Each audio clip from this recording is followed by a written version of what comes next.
My name is Aimee Cabo, and well, I can give you a long, boring speech about all that I've been through. And if you can think it, it's happened. Everything that you can try, I've done it. And what has all these experiences in life, the ups and downs, and the trials and errors, what have they taught me? How to live life right. And well, the only way that I've been able to make it, stay off psychiatric medications, stay off drugs, not be depressed anymore, was basically staying close to God. My big mistake was when I went astray. But one thing I always knew was to pray, and I never did stop praying. And eventually, my eyes were opened that I realized that there was more to it than just praying. It was living life right. It was obeying God's law. It was listening to his advice. God professed love in everything that he taught us. And while I can play the script that society would give me, and I did the things that I regretted and fell into the trap of believing the enemy, all the lies and deceptions, I could have done that. But I did some reading. God gave me the wisdom that I needed. And I realized I don't have to entertain those negative thoughts. They're not my ego. They don't necessarily come from me. In fact, they're so ridiculous. How could I possibly want to think this way? I can just dismiss them. In fact, I don't even need to act upon them. St. Paul said, set your heart on the things in heaven, not the things here on earth. And trust me, this world will disappoint you. Nothing's a guarantee. You're not guaranteed to live 100 years. Your husband's not even guaranteed to be perfect. Even your best friend or the people you trust the most could turn on you.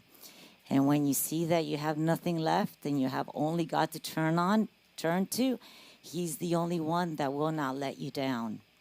He's the only one that will lead you in the right direction, in the right path, in the right behaviors to do the right thing.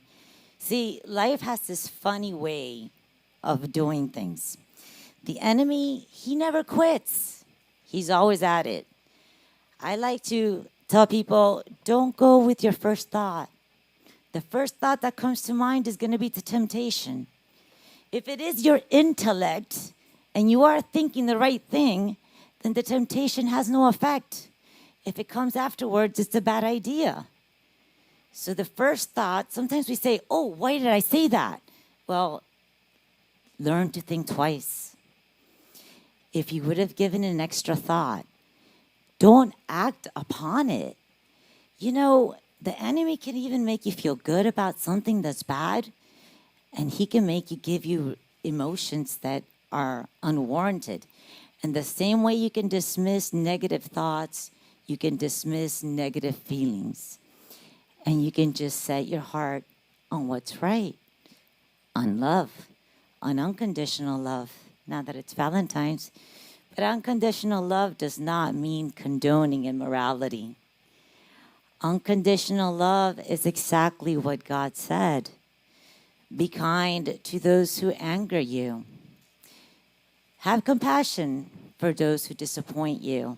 In other words, love your enemy. Do good to those who wish you harm. Bless those who curse you. Why? Because it's what brings peace to yourself and others around you. Otherwise, how else could you convert a soul? How else could you make things right? You know, in Roe versus Wade, Roe never had an abortion, but there was pro-life activists. One day, this one little girl invited Roe for cookies and milk or something like that. And that turned her life around. Because even though she was supposed to be the enemy, a little girl showed her love. A little girl showed her unconditional love. And she found God. Roe found God. She turned Catholic. And she no longer believed in abortion. But that's what love can do. And that's why God said, love your enemy. God gives also good advice, like listen to your spouse. Not because your spouse is right, and not because you want to listen to your spouse. Just simply listen to your spouse. Why? Because it brings unity. He also said, think the other person better than yourself. Now that's an odd idea. We want to believe we're the best thing there is. Well, if that's difficult for us, then maybe we can have compassion that other people are not us. That'll work too. And just look at people with compassionate eyes. Try to be understanding and be grateful that maybe you can help. It's all about loving one another and being in the service of one another. For me, it wasn't just prayer.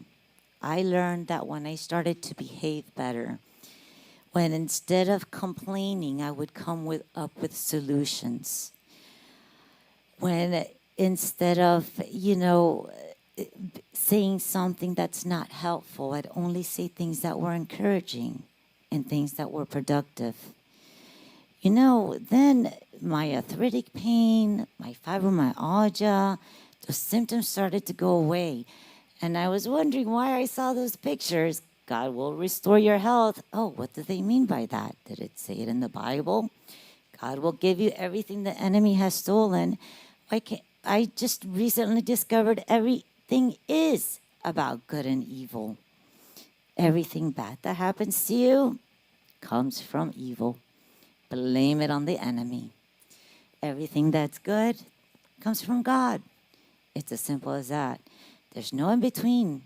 Things happen for a reason. And there's always a cost to every effect.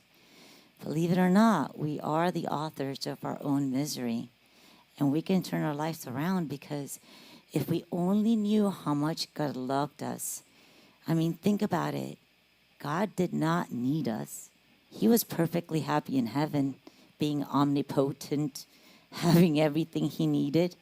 So why even create us? Because just like every good person, he wanted to share the love. He wanted to share the happiness. But there was angels in heaven that weren't good. That's why they went down to hell along with the devil. He was an angel that turned bad too. He felt this could happen with people too. So here we are on earth, learning to be better people, hoping to one day merit heaven, but it's a narrow road. Very few people make it. So God still gives us a second chance. I believe that's purgatory. So guys, though, I don't think purgatory is any better than here. This is as good as it gets besides heaven.